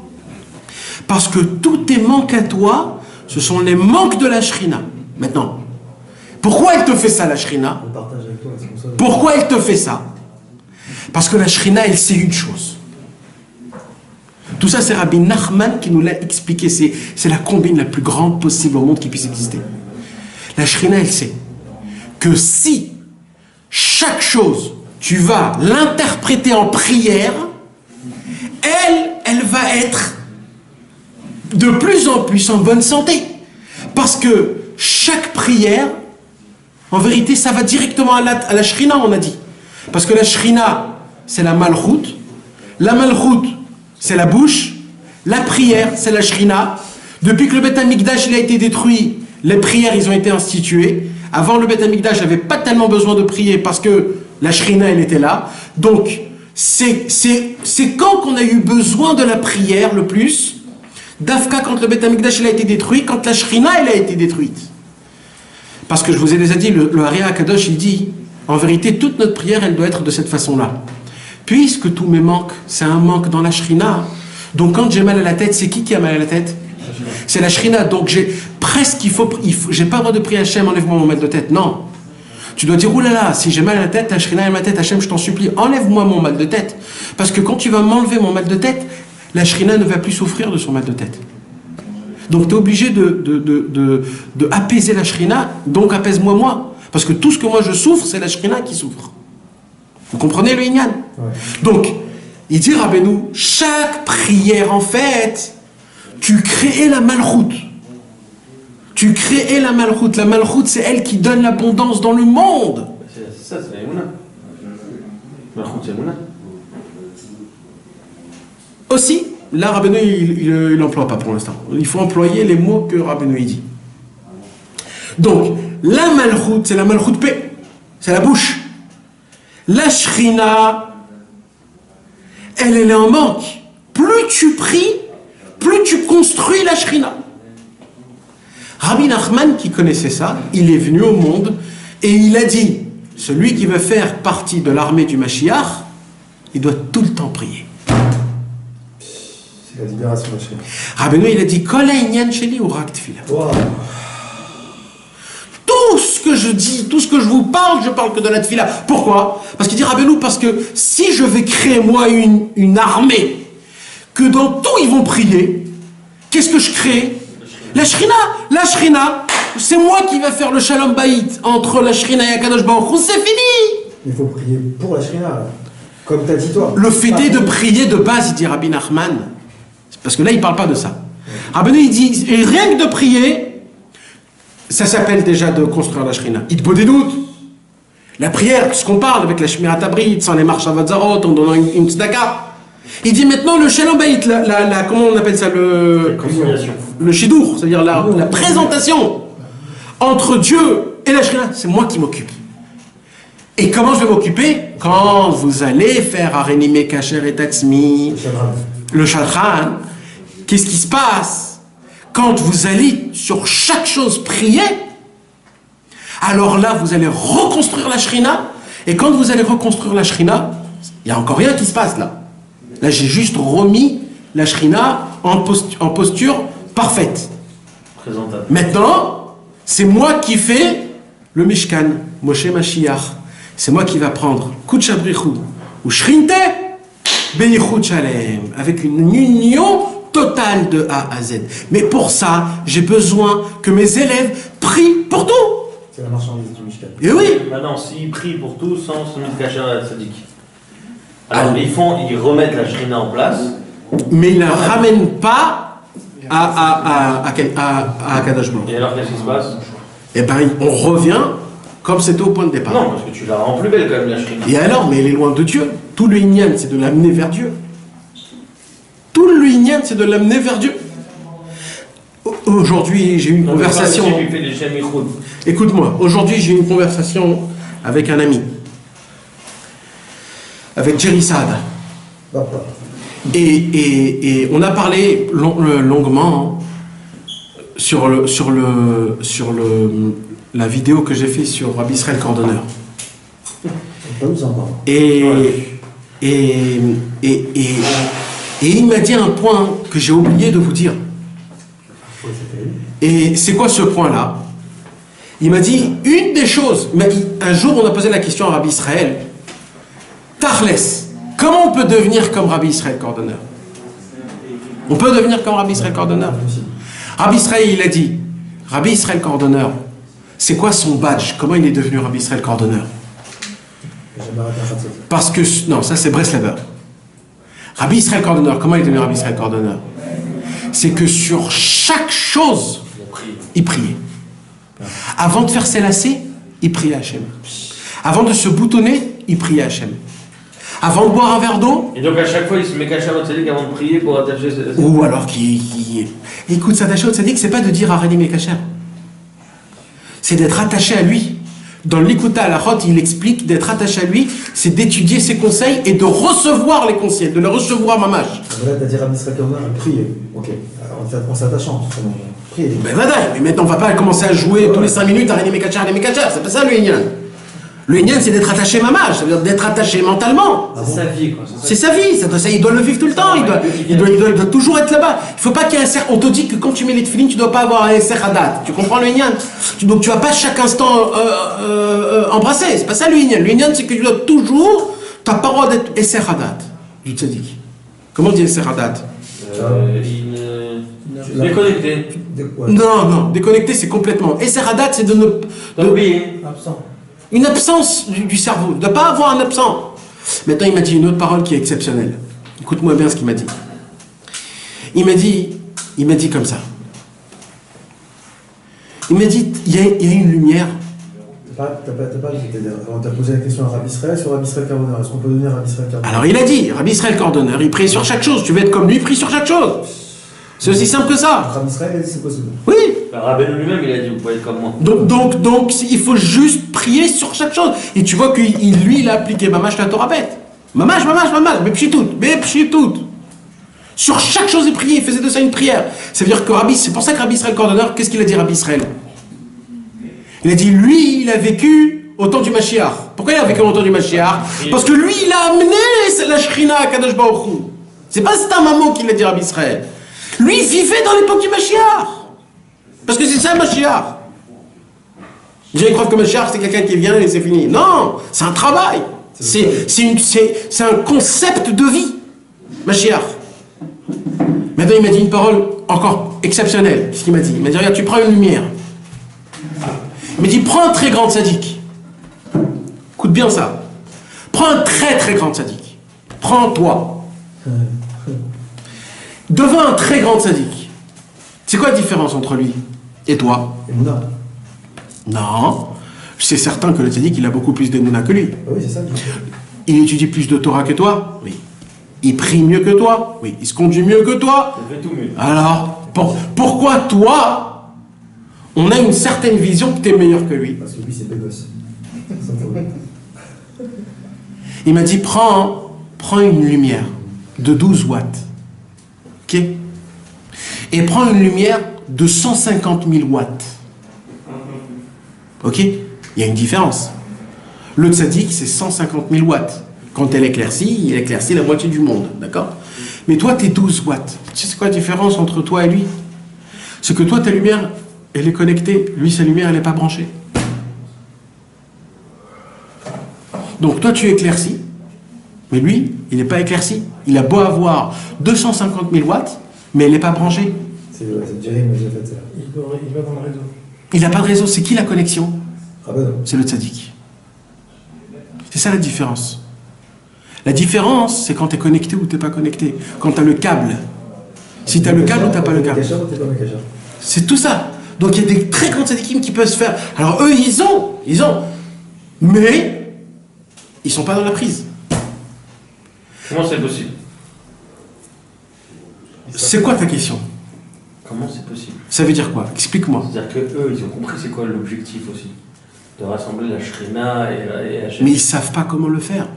Comment c'est possible? Ils savent pas comment le faire. Parce que Betzalel, lui-même, il avait besoin de Moshe Rabbeinu. D'accord, mais donc Bezalel, il savait qu'il y avait besoin de Moshe Rabbeinu. Comment Oui. eux, ils savent pas qu'il y a besoin de Moshe Rabbeinu? Ça s'appelle la 10e épreuve de Avraham Avinu. Ça veut dire quoi? La 10e épreuve d'Avraham Avinu, c'est Akadosh Baruch Hu qui demande à Avraham Avinu de sacrifier son fils et qu'il a dit la même parole que tous les enfants viendra de Yitzhak. Ouais. Alors d'un côté, tous mes enfants ils viennent de Yitzhak et d'un autre côté, je dois le sacrifier. Alors qu'est-ce que je dois faire? Il se contredit, Hachem. Donc c'est un pgam de chorma. J'ai une chorma, je ne la comprends pas. Il dit Rabbeinu, tout le pgam, tous les tzadikim, ils savent tout le inyan. Ils savent. Mais Ils ont tout étudié, forcément. ils savent. Tous les tzadikim, ils savent. Mais ils ne comprennent pas pourquoi ça doit passer que par le tzadik à Emet, Rabbi Nachman de Breslev. Et il dit Rabbeinu, et pourquoi ils n'arrivent pas à comprendre? Oui. Parce qu'ils ont trop de chorma et pas d'annulation, pas de bitoul. Avraham Avinu, ce qu'il a fait, il avait la chorma. Il aurait pu se dire, Akadosh Baruch Hu d'un côté, il veut que je sacrifie mon fils, mais d'un autre côté, il m'a dit que tous mes enfants, peut-être qu'ils vont... Qu'est-ce qu'il aurait dit à Avraham Avinu? J'attends que Yitzhak, il se marie, qu'il a des enfants, et je le sacrifie. Là, j'accorde les deux. Nahon? Moi, c'est comme ça que j'aurais fait. C'est plus logique de le faire comme ça. Mais ça s'appelle un chacham. Chacham balayla, ça s'appelle ça. C'est comme tous ceux qui refusent le pédec, c'est pareil. Alors, qu'est-ce qu'il a fait Avraham Avinu? Il a dit, je rentre pas ma chorma dedans. Qu'est-ce que Dieu il m'a dit là maintenant tout de suite? Je le fais.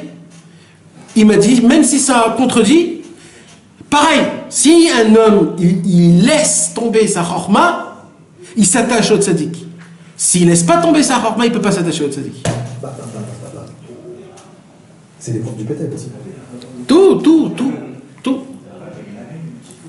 Et c'est ça, et c'est comme ça que ça fonctionne.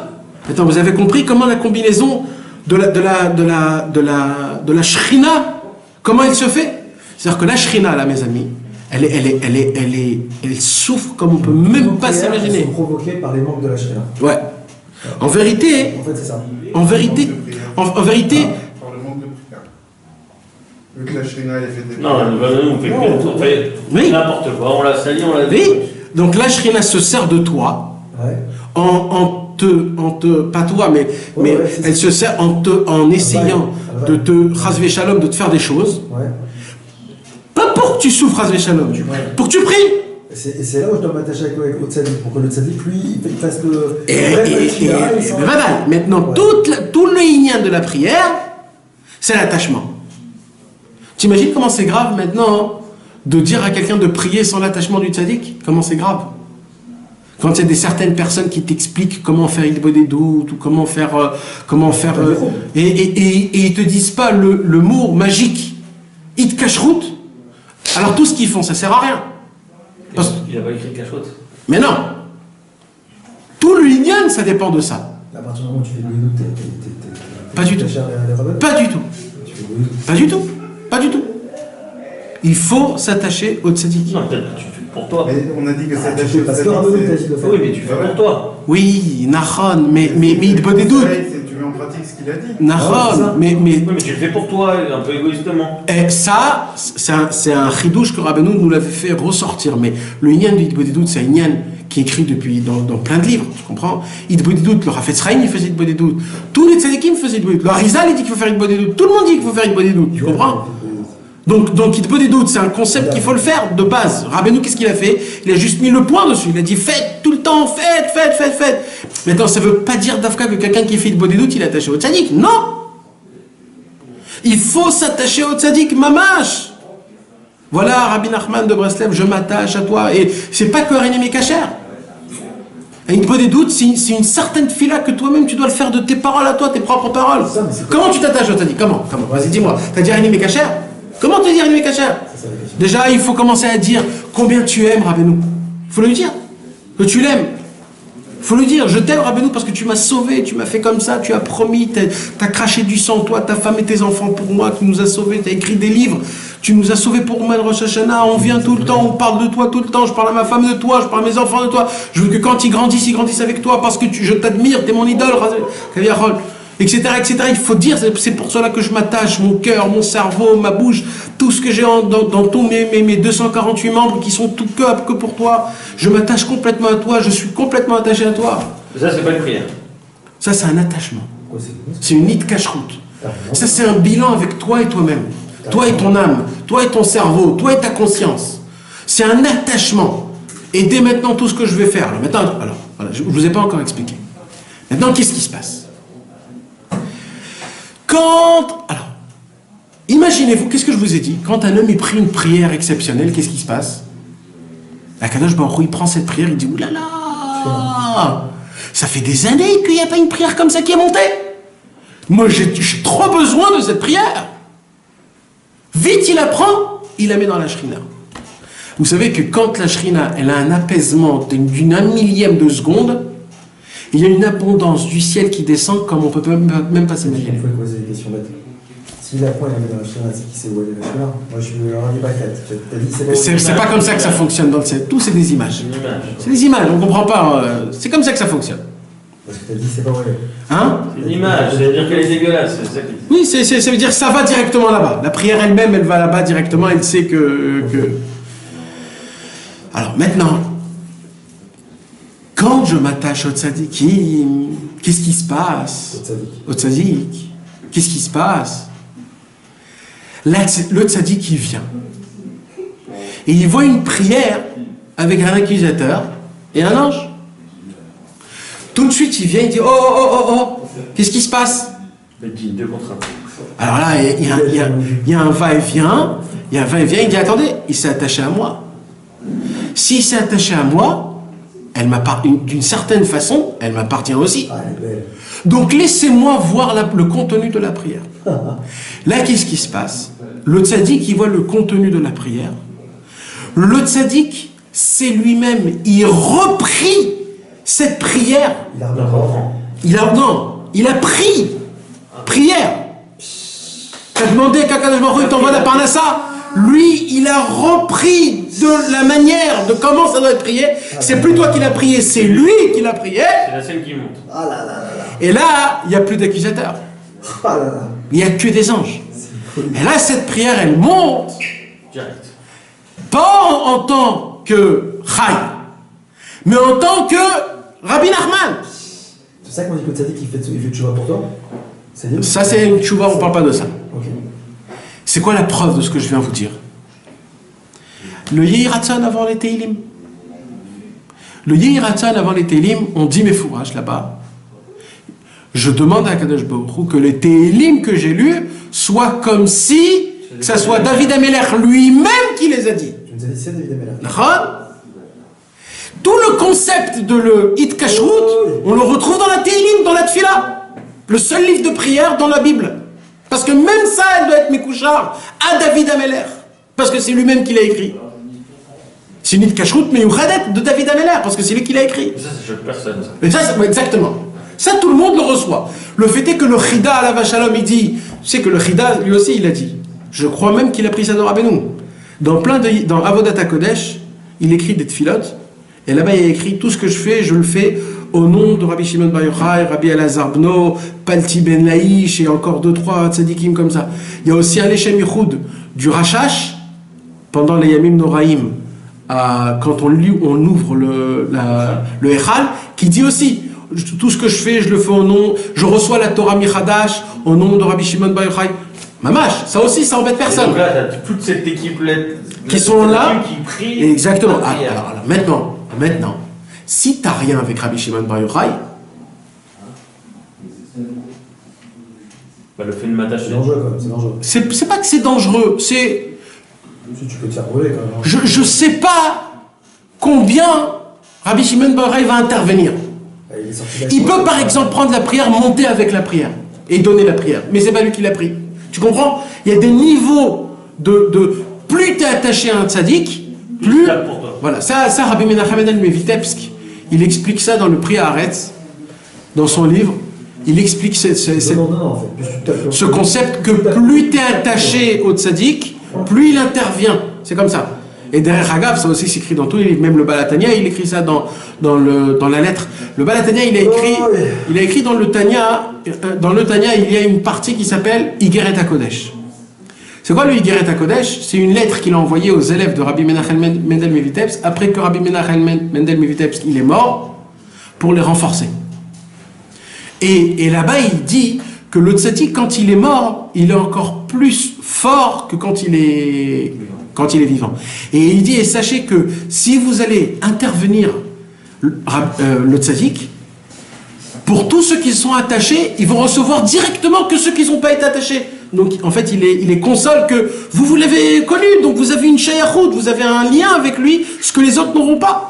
Donc là aussi, on apprend que plus tu as un lien, plus tu l'admires, plus tu étudies, plus tu etc., plus lui, il fonctionne avec toi. Et ça aussi, c'est écrit dans les Metroufa. Ça aussi, on l'a dit. Il y a plein d'explications que Rabbi Nathan, il explique des Mahamarines du Chazal, que comment ça peut être, et il te dit non, tout c'est en fonction de l'Aïd Kashrut et de l'Aïd Karvut du Tzadik. Il doit être exponentiel, en plus, il doit te donner beaucoup plus que Exactement, mais vadaï. Il donne en fonction de ce que lui, il est capable, pas de ce que toi, tu es capable. Donc c'est certain que tu es gagnant. Rabbeinu, il a dit chez moi, il y a encore personne qui a perdu. On n'est que gagnant chez moi. Dans tous les cas et dans tous les niveaux. Et donc c'est ça la Kashrut la Tzadik Haemet. Donc en fait c'est quoi? Donc de base tu pries Hashem Yitbarach. Ta prière elle est que chez Hashem Yitbarach. Elle est pour Hashem Yitbarach. Et en regardant que Akadosh Baruch. Mais c'est quoi la Kashrut? La Kashrut c'est comme le Shaliach Tzibour. C'est le Shaliach Tzibour, il dit Rabbi Avraham ben Nachman dans le Biur HaLikudim. Il dit c'est quoi un Shaliach Tzibour? Pourquoi il fait un Shaliach Tzibour? On ne peut pas tous prier normal. Pourquoi on a besoin d'un Shaliach Tzibour? C'est quoi le travail du Shaliach Tzibour? C'est l'envoyé de tous le représentant du Kahal. C'est pour ça qu'on prend un Shaliach Tzibour, un Ish Kacher, parce qu'on fait montrer à Kadosh Baruch Hu notre représentant, tu comprends? C'est ça Rabbeinu. Rabbeinu c'est le Shaliach Tzibour. Alors comment ça se passe quand tu pries dans un minyan? Toi tu te mets Kacher à Tzadik, mais les autres non. Parce que la prière c'est une prière groupée qui monte. Toi, tu sauves tous les gens qui ont payé. Ah. Ouais, mais c'est une question. Ah oui, toi, tu sauves. Voilà, mais si tu vas tasser. C'est toi le Shaliach Tzibour. Exactement, c'est toi le Shaliach Tzibour. C'est un problème. Hein. C'est pas un problème. Non, je parle pas de ça. Je parle de t'as le choix entre deux Shaliach Tzibour. Il y en a un qui est attaché, il y en a un qui n'est pas attaché. Mais toi, tu t'attaches. C'est pas grave. Je sais pas, c'est possible. Quand toi tu fais Harenim et Kacher, grâce à toi, toutes les filotes, ils sont arrivés en temps et en heure et d'une façon. C'est pour ça que d'être Harenim et Kacher, t'as mis le vrai travail. Il y a écrit comme ça. Chassidim Arishonim ayu shoyin sha'achat lifnei tefila ve'sha'achat acharei tefila. Les Chassidim anciens, avant de prier, pendant 1 heure, ils s'asseyaient et ils se posaient la question devant qui je veux prier. C'est la Hana. C'est la Hana. Et après qu'ils avaient prié 1 heure, ils se recalmaient pendant 1 heure. Alors, il y a, on dit comme ça. Chassidim Arishonim ayu shoyin sha'achat. Alors Rabbi Moshe Breslever, il a dit Sha'a Shulchan Aruch Ibodedut. Rabbi Nathan, il explique c'est quoi cette Sha'a en fait?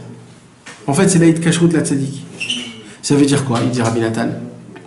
Il dit Rabbi Nathan, en fait, c'était quoi la Chassidim Arishonim? Qu'est-ce qu'ils faisaient pendant 1 heure?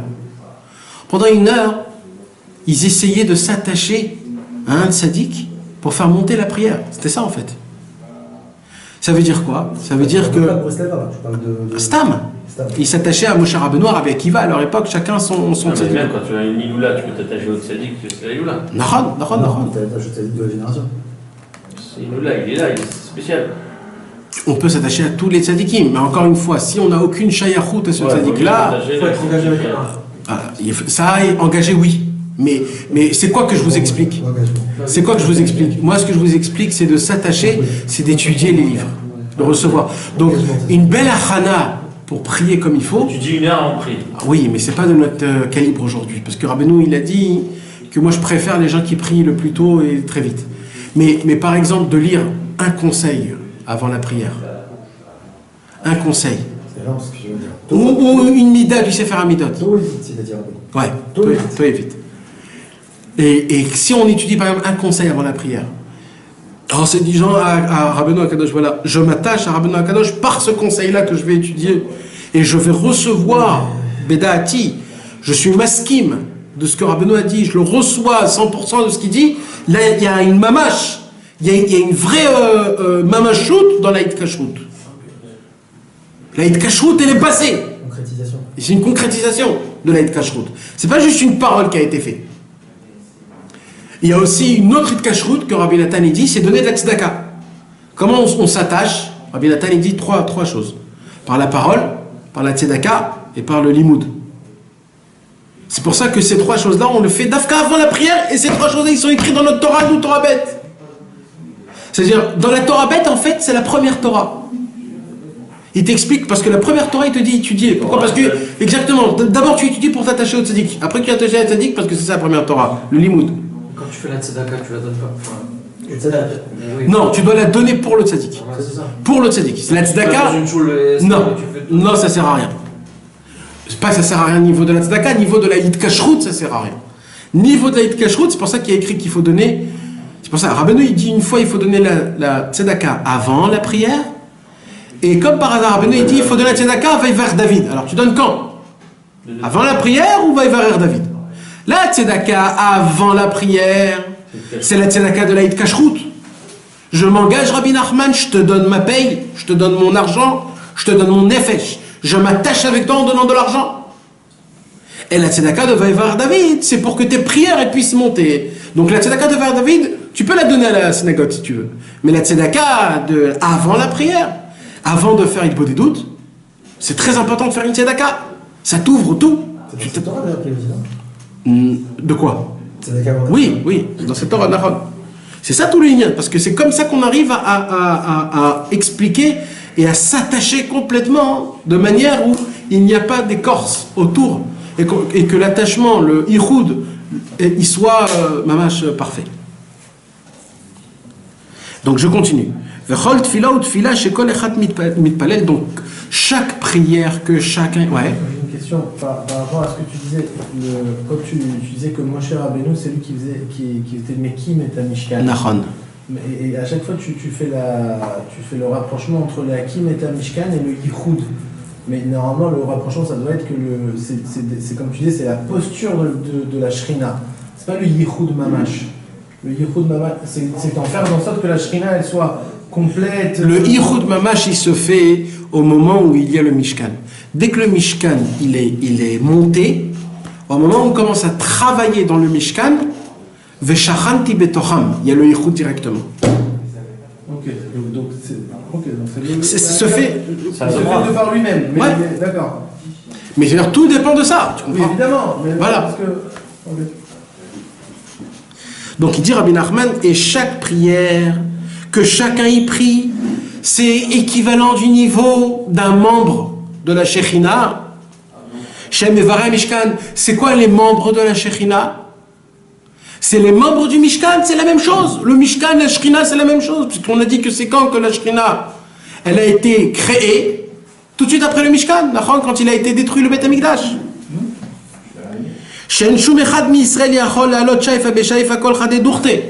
Aucun du peuple juif, il peut reconstruire le Beth Amikdash en soi-même. Il ne peut pas le lever. Et la Moshe Bilechud, il n'y a que Moshe Rabbeinu qui peut construire le Beth Amikdash.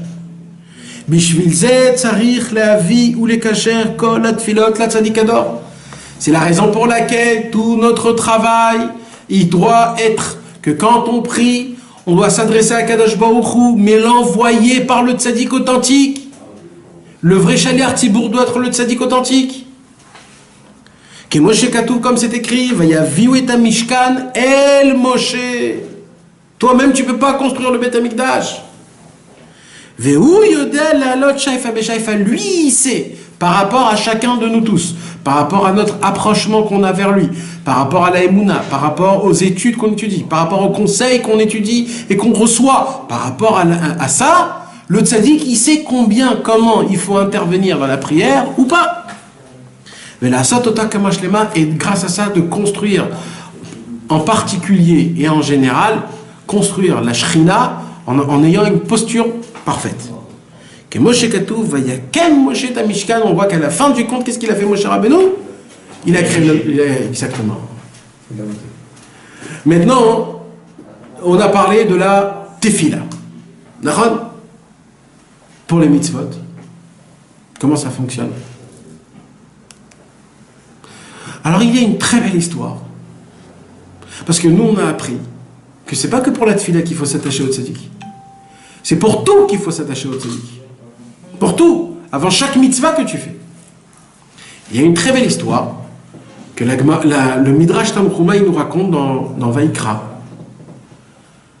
Un jour, les sages du Ham Israël, ils sont venus chez Rabbi Tanchuma.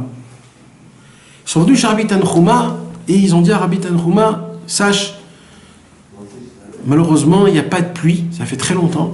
Et si les mois qui arrivent, ça avance, après, la moisson, ça sera foutu pour une année en entière. Et si ça ne grandit pas pendant cette année, la terre, après, elle ne pourra pas repousser l'année d'après. Bekitsour, ça sera 2 ans de galère et de famine, que Dieu nous en préserve. Va dire au Ham Israël qu'il faut commencer à prier pour que la pluie elle tombe. Qu'est-ce qu'il fait Rabbi Tanchuma? Il descend chez le Ham Israël et il déclare un jour de jeûne pour que la pluie elle tombe. Toute la ville ou le pays d'Eretz Israël, je ne sais pas où il était, tous y jeûnent. Ils ont jeûné, ils ont attendu une semaine, ça n'a pas fonctionné. Il a déclaré un 2e jour de jeûne. Ils ont tous jeûné. Ils ont attendu une semaine, il n'y a pas eu de pluie. Là, il a décrété un 3e jour de jeûne, mais cette fois-ci, même les femmes et même les enfants, ils doivent jeûner. Tout le monde. Même les vieux, même les malades, tout le monde y jeûne. Ils ont jeûné, il a attendu une semaine, il n'y a pas eu de pluie. Alors là, Rabbi Tanchuma, il a vu ça. Il a dit, j'ai quand même un conseil. Il a dit, puisque nos jeunes n'ont pas fait assez d'effet au Hakadosh Baruch Hu, alors je vous demande, s'il vous plaît, faites du chesed un avec l'autre. Quand Hakadosh Baruch Hu, il va voir que vous faites du chesed un avec l'autre, il va se dire, si eux, entre eux, ils font du chesed, même des gens qui sont pas d'afka dans le besoin, ou alors qui sont pas des méritants, moi aussi, je vais faire du chesed avec le Ham Israël. Parce que Malchuta de Hara, Ken Malchuta de Rakia. Alors, il y en a un, il a entendu ça. Qu'est-ce qu'il a fait? Il a vendu toute sa maison, il a vendu tout ce qu'il avait, et il est parti le donner à tous ceux qui voyaient. Il avait une très grande somme d'argent, et en allant, en marchant pour donner tout son argent, qui il voit? Il voit son ex. C'était un homme qui était divorcé. Et il voit son ex. Et son ex, il dit, j'ai entendu que tu donnes de l'argent. Il a dit, oui. Il a dit, tu sais que depuis qu'on s'est divorcé, ça va très mal. Et le mec, il voyait qu'elle était habillée pas bien comme il faut. Alors qu'est-ce qu'il a fait? Il a dit, tu sais quoi, prends tout. Tout ce que j'ai. Quand il a tout donné cet argent-là, il y avait un mec qui avait vu ça. Il a dit, oulala, celui-là, il donne une somme d'argent aussi grande à son ex. C'est qu'il est en train de faire des choses très chaudes. Il est vite parti chez Rabbi Tanhuma, il a dit à Rabbi Tanhuma, tu sais, au lieu que ça et ça et ça et ça, il y a des gens qui maintenant ils sont en train de faire des chas v'shalom, des bêtises. Alors il dit, appelle-le-moi tout de suite. Il dit, comment tu oses, quand je vous dis de faire du chesed, comment tu oses de parler avec ton... Comment on dit Koucha? Avec ta femme divorcée. Et une halakha. On n'a pas le droit de se voir, on n'a pas le droit de parler, on n'a pas le droit... Et pire que ça, tu lui donnes de l'argent et devant tout le monde. Et va savoir qu'est-ce que tu lui as promis, qu'est-ce qu'elle t'a promis pour cet argent-là. Alors il a dit, mais Rav, qu'est-ce que vous avez dit? Vous avez dit qu'il faut faire du chesed. Moi, j'ai tout vendu. Tout ce que j'avais, j'ai tout vendu. Et quand j'ai vu ma femme, mon ex, j'ai vu qu'elle n'était pas bien, et j'ai vu qu'elle n'était pas bien du tout dans un état... Et comme vous avez dit de faire du chesed, moi, je voulais pas lui donner de l'argent du tout. Mais j'ai vu qu'il était dans le besoin, je lui ai tout donné. Quand il a entendu ça, Rabbi Tanhuma, qu'est-ce qu'il a fait? Il a levé les yeux au ciel, il a dit, Ribono shel olam. Un homme, de base, il n'aime pas sa femme divorcée. Et c'est la preuve pour laquelle il divorce. Il dit, et cet homme-là, qui a divorcé sa femme, il lui a donné tout son argent. Il a dit, toi Hachem, tu nous as divorcés. Et c'est toi qui dois nous donner de l'argent, de la parnassa. Vous voulez la parnassa que tu dois nous donner? Si cet homme-là, il l'a fait, toi, tu ne l'as fait pas, le ciel est devenu gris et il y a eu assez de pluie pour que la moisson, elle pousse. Il y a une question phénoménale qu'on pose sur cette histoire. Pourquoi la pluie n'est pas tombée après qu'il a fait cet acte? Ah là, il cache trop de sadique. Bye. T'as beau faire un grand paquet de Avodat Hashem, tant que le tzaddik ne prie pas pour toi, tout est foutu. C'est le tzaddik lui-même qui doit te prendre en catégorie. Il doit te voir, il doit prier pour toi, et là, ça fonctionne. Mais il a tout donné. Et frère, mais tu connais toi quelqu'un qui vend toute sa maison, qui donne tout, qui fait une tzedaka aussi grande, et ça fonctionne pas. Donc on voit que même dans la mitzvah, quand tu appliques la mitzvah, ça fonctionne pas. Il y a le tzaddik derrière qui doit reprendre le travail. Et comment c'est fort. Et ça, c'est du chazal.